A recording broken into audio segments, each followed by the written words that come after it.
What's going on, everybody? Welcome to the Fit, Healthy, and most of all, Happy podcast. I'm your coach and host, Josh, here with his co-host and co-coach, KEG, and I'm in the house. Today, we're going to be telling you exactly why your calorie deficit isn't working and how to avoid these mistakes. All too often, especially in this season, it's like, I'm going to cut, I'm going to diet, I'm going to make sure I'm losing some fat. And no matter what you do, it doesn't work. You try eating clean, you try tracking, and for whatever reason, you're not seeing progress. We're going to explain exactly why in this episode. Mr. KG is going to take it away. Yeah, and honestly, if you are in a calorie deficit, you will be losing fat, you will be losing weight and making progress. And if you say you're in a calorie deficit and it's not working, there's probably some sort of flaw or some sort of mistake within that deficit. And that's what we're here to talk to you about today. And the first thing is going to be inaccurate tracking. So let's say you're on a journey and in order to lose weight, you need to be eating 1,500 calories. Your body maintains around 2,300 calories. So let's just use those numbers for example. Now, a lot of times people use MyFitnessPal, they'll use whatever app it is that you want to use, and they'll say, hey, I'm in a deficit and I'm eating 1,500 calories, I promise you. Now, what I've found from seeing a lot of people's different habits and working with a couple thousand people at this point over the years is that a lot of people they have the right intention and they think they have the right numbers. They're just a little bit off. They're 2, 3, 4, 500 calories off. And it's very easy to have those calories add up, especially if you're not using measuring cups, especially if you're not using a food scale. Those two things can help you be as accurate as possible. And the other thing to consider is if you are someone who does eat out a lot or you're just on the go, it's very easy to make these things fit within the numbers based off of what you want it to be. So for example, if I have 700 calories left and I go out to a sub place, maybe subs, not the best example because a lot of times they will say the calories roughly and it can be a little bit more accurate, but you're out at a restaurant and you say, I'm going to get a salad and something else on the side. You'll usually make that fit within the numbers and say, oh, it's probably going to be about 700. And that's where it gets very, very challenging. So honestly, the most important and most common mistake here is just being very inaccurate, always guessing, always just being unsure of the numbers, and then it's going to take you out of a deficit because you're just not fully sure what's going on. So avoid this mistake, and I promise you it can help you in so many different ways. Yeah, this has to be number one. So many people have said, hey, I tried that. That doesn't work for me. And it's just not a reality. If you are in a deficit, you will lose weight. If you're not in a deficit, you won't lose weight. If you're in a surplus, you will gain weight. It's a matter of fact. There's no denying this. It's just easy to assume, like Kyle said, that you're in more of a deficit than you actually are, especially with inaccurate tracking. So that's where you got to be brutally honest here. And it's one of those things where naturally we love to give ourselves the benefit of the doubt. Maybe you had 4 Oreos instead of 3 and you're like, oh, I'll just put 3, close enough. I think it was 3, maybe it was 4. You're hurting yourself here. You're lying with these numbers. You're making yourself think you're doing better than you are. And then later on, you look at everything and you're like, I've hit my calories on the head. I'm eating in a deficit. Why isn't it working? When reality is maybe you've had 500, 1,000, 1,500 calories more than you've thought, and you're not actually going to progress because of that. So very well said. And once again, I want to put some emphasis here because this is everything. Then on the flip side of that, we have overestimating calories burn. So the big issue here is it's real easy to say, I just did the craziest workout of my life. I need to go eat something. Like I burned so much. I probably burned thousands because I went on a 10-kilometer bike ride.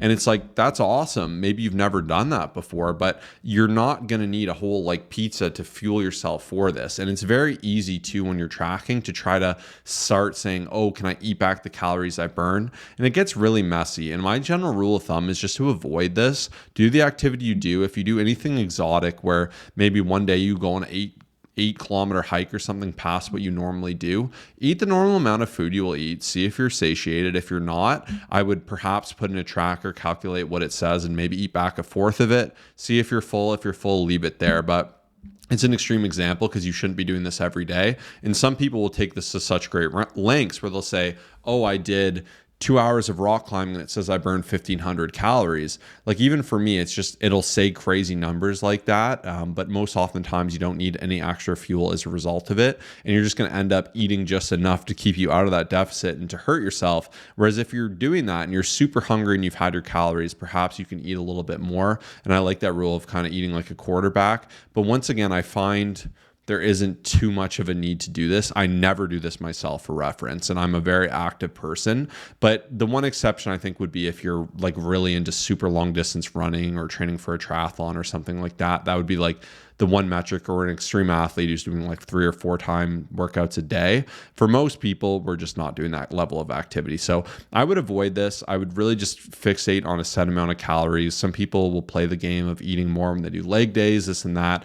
I find it so negligible, and it just isn't worth the headache that comes with it. Like use the KISS acronym, keep it simple, stupid. Really simplifying this process and doing it to where it can be the most manageable and consistent is going to be your best friend. Yeah, there was actually a study done years ago showing that a lot of fitness trackers, they can overestimate your calories burned by up to 85%. And when I saw that, I thought it was just mind blowing, because I'm like, man, this is just crazy how it can mislead people. Even, for example, MyFitnessPal, if you start to put your exercise in MyFitnessPal, what it will try to do is try to get you to eat those calories back, which will take you out of a deficit. So although these are a lot of great tools, such as like the tracking app, our watches, I love it, but it shouldn't be something that should tell you how many calories you should eat. I know some people would even come up to me, they're like, Kyle, like, it says on my watch I burn like 4,500 calories a day. I'm eating like 2,000. Like, I should be losing weight at this crazy rate. And it's like, no, you're not burning that many calories. It's just random numbers, to be honest. So it's not something you should put stock in to tell you how much to eat.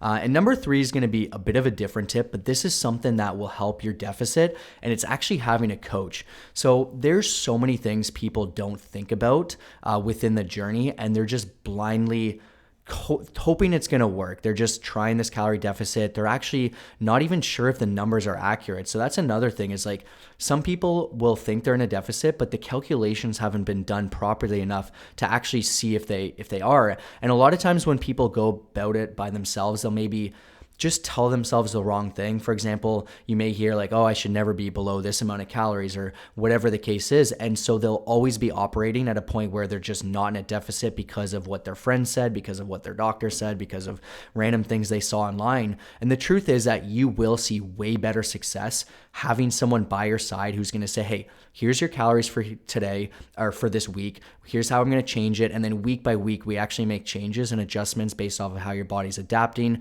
based off of your photos, your measurements, your average weigh-ins, all that great stuff. And that will be a surefire way to make sure that you are in a deficit. And something we specialize in is taking a deeper look. So if we realize that maybe the deficit isn't working, we're going to find different things to be able to kind of pull on to make sure that it actually is. And right now, it is actually a perfect time to join our one-on-one custom coaching program with guaranteed results. Our New Year's challenge is starting very, very soon on January 1st. And right now we do have discounted coaching and a few spots available for early action takers. So all you have to do is send us a message with the keyword New Year Challenge to Instagram at Colossus Fit, COLOSSUSFIT.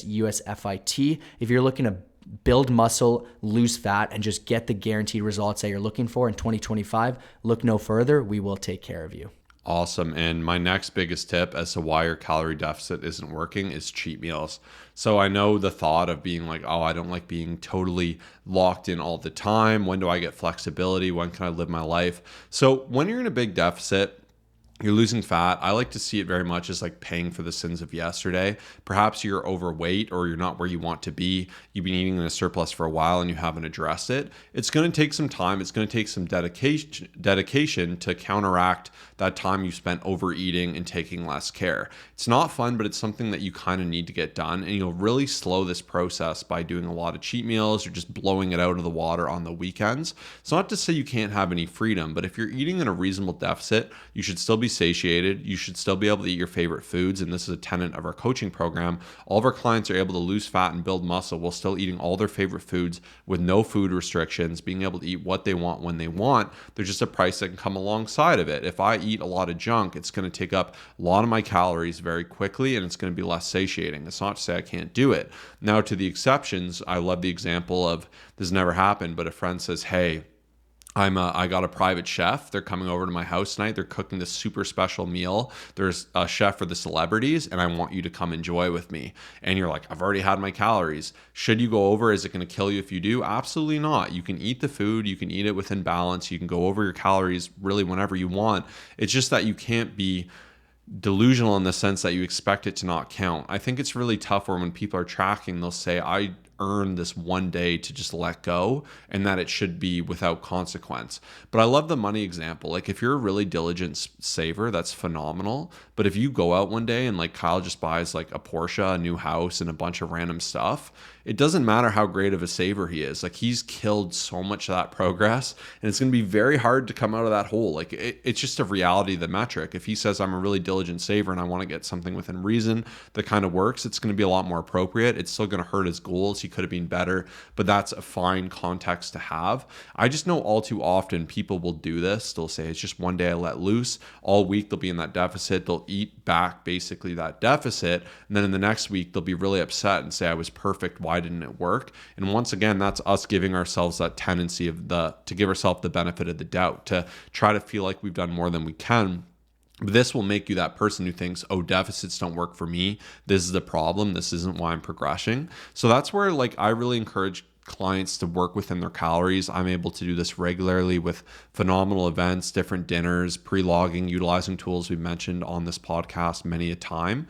There are the odd times where you can enjoy it and intentionally go over, but it should be done with restraint and to understand there's a consequence. And it's not to say you can't even do a whole week of this, or you can do different things like diet breaks, like tools we use with our clients. And it's a lot easier when you have context. But I do just want you to be aware that like the concept of a cheat meal isn't beneficial. It's going to hurt you more often than not. And people just use this as this example to be so extreme. And going back to that saving example, it's very obvious to see how this could really be a detriment to you. And it's really hard to transition out of that as well. Whereas you have that mindset of balance, and then maybe one day you go 25% over for an extraordinary special event every 2 weeks. That's going to be such a small dent relative to that person who's going 100% over once a week on a cheat meal. I find a lot of people with the mindset of cheat meals, cheat days, like it unfortunately will always end up being that, that cheat day, cheat meal. Like, even just the concept of like, oh, it's just one meal. Oh, it's just one day. And then like every single time there's always that extra thing. And once again, being able for me to be like, hey, I'm going to just plan and fit this in instead of being like, oh, well, who cares? I already messed up. And there's a lot of issues we see with people with the all or nothing mindset, with like the weekend warrior, where you're like Monday to Thursday, you're great. And then Friday to Sunday, you just don't have any prep and you're out of a routine and you just go overboard. This holds a lot of people back. It might hold you back. So make that change accordingly. And this brings me into number 5, which is bites, licks, and small things. So what I mean by this is like extra calories that you may not account for. So before I was talking about measuring cups, scales, like super underrated and not used, but this is, you may be using measuring cups, you may be doing all this great stuff, but you may not just be accounting for extra things. And an example I have is, let's say Costco. You're a fan of trying out everything at the little sample booths and whatnot, and you just forget to put it in and you just don't log it. So that can add up extremely. I mean, every corner there's going to be a sample and you're going to try it all. You get to the end of the day, you say, hey, I've hit my calories, and you're like, you don't remember, and you're just like, oh, well, it's so small that I'm not even going to put that in there. Or you're just like, every single morning your coffee, I get a bit of cream here, and then like at lunch you have something and you have some ketchup there, and then dinner you have a little bit of a chipotle sauce on the side. Like hundreds and hundreds of calories can be added up here, and a lot of people forget about this. Even let's say your kids, you aren't a fan of wasting food, and you say, hey, I'm going to finish a little bit of their food, or maybe try it before it gets too hot, or like little things can add up. And so a lot of people miss out on this. And I've seen countless times where people say I'm in a deficit and they just haven't accounted for any of these extra calories. It can be challenging to log and to keep into consideration. But one thing I will say is if you have to put it into the app, it may actually force you to say, I don't want this. Like if I'm going to Costco, I'm going to have a meal beforehand. I'm going to make sure I'm satiated, and I'm not going to have any of this extra garbage that I don't need for no reason. And same with other concepts of maybe, your kids' food or whatever the case is. I'm just using that as an example. This can definitely add up and hold you back for sure. Yeah, that was so well said. And it's just so easy to forget about that. Like the random Costco example, like they have little donut. I'm literally make a point to not have any of that. And I just see all these people going around eating like 18 of it just for nonsense. Like I don't know the last time I've had a single sample at a Costco, which is funny. Like just to me, like I try to be more intentional with my eating, and especially in passing, just grabbing things. Like when you're at an event and there's just like a table of desserts, and you're just, you're putting stuff in your mouth. Like it's not to say you can't. It's just not as nice when you sit down, you're enjoying something, you're eating it with intention. Like it's just a lot more dangerous eating eating mindlessly. And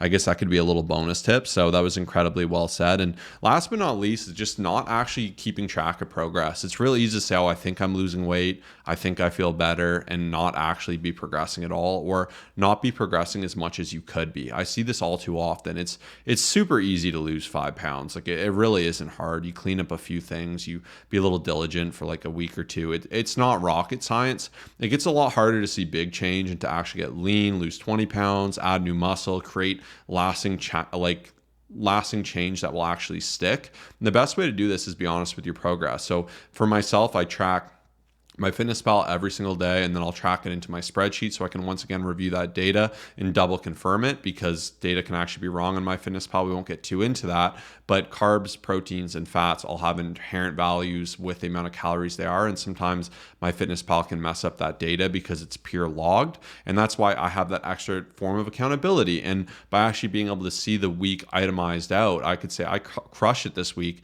but if I look at the data and I'm like, oh, I've been 200 calories over this entire week, I haven't crushed it as much as I thought, or I haven't got my weigh-ins in, or my measurements are going up, or my photos are looking worse. Like, these are all fail safes to make sure you're actually progressing and moving forward. And it's not to make you feel bad, it's just to make you identify it. I can almost guarantee if you're listening to this, you've had a point in life where you've lived your life, you've been like, I'm killing it, I'm doing great, you feel really good, you haven't weighed in for a while, and for whatever reason you hop on a scale and you're 10, 15, 20 pounds heavier, and you can't understand it because in your mind you're like, I'm probably lighter, I'm probably progressing. And this is just all too common. That's because, once again, benefit of the doubt, you actually need to make sure you're tracking the data to actually see if you're progressing and to be honest with yourself with that. And I know it's uncomfortable sometimes facing that, but that's how you actually get better. And that's how you save yourself a lot of pain of having that day where you're like, oh my gosh, I'm 20 pounds overweight. What do I do? Then maybe you get in a cycle of misery and it becomes 30 pounds. So you can avoid all this and you can successfully be in a deficit, and it's not that hard. And if you're overwhelmed by this, like, let us help you. This is what we do. There's a reason we have over 4,500 transformations. We'll help you lose fat, gain muscle, and we'll do that with full guarantee or your money back. So your results or your money back. And that's because we've really broken this down to be a successful system that is guaranteed to work. And it's going to work with no matter what barriers you have: kids, a busy life, limited access to the gym, a certain type of cultural diet. No matter what it is, we're going to help you get through these problems to see lasting results. So once again, if you want to take advantage of that and join our challenge, this is your chance. DM us on Instagram, just saying I'm in, and we'll make that happen. So thank you so much for tuning in today. We'll see you in the next episode. Peace out.